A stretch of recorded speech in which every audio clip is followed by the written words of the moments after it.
Assalamualaikum warahmatullahi wabarakatuh. Salam Sepemda Kediri, Islami cerdas, kompetitif, unggul.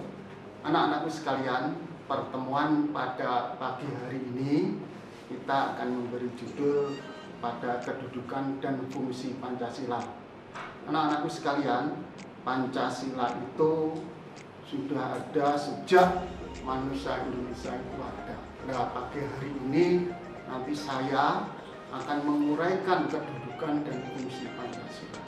Nah, anak sekalian, kedudukan dan fungsi Pancasila itu pada kesempatan ini saya bagi menjadi 7.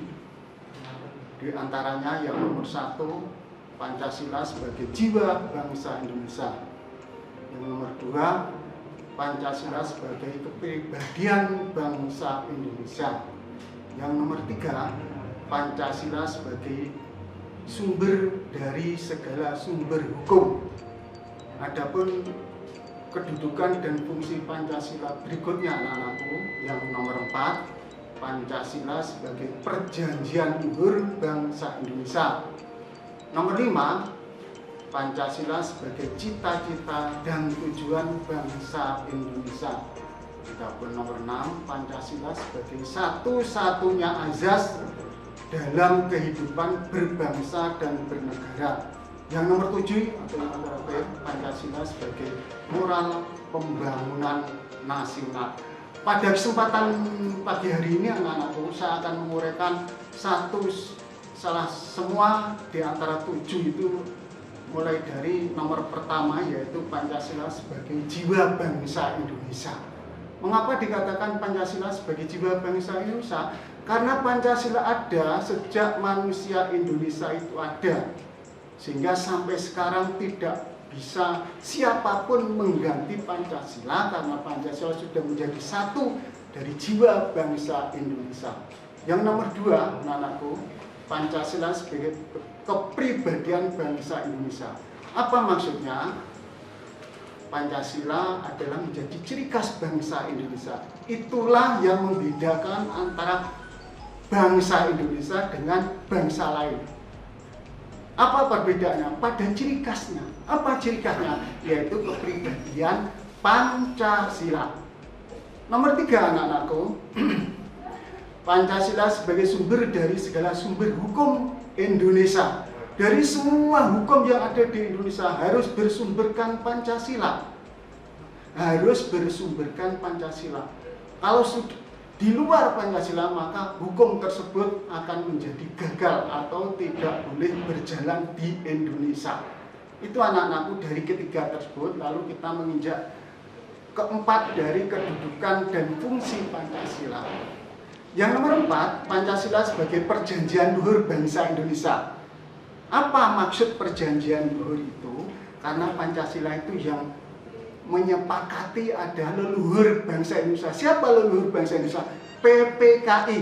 Nah, yang menjadi motor leluhur bangsa Indonesia PPKI itu adalah Insinyur Soekarno, Bapak Proklamator.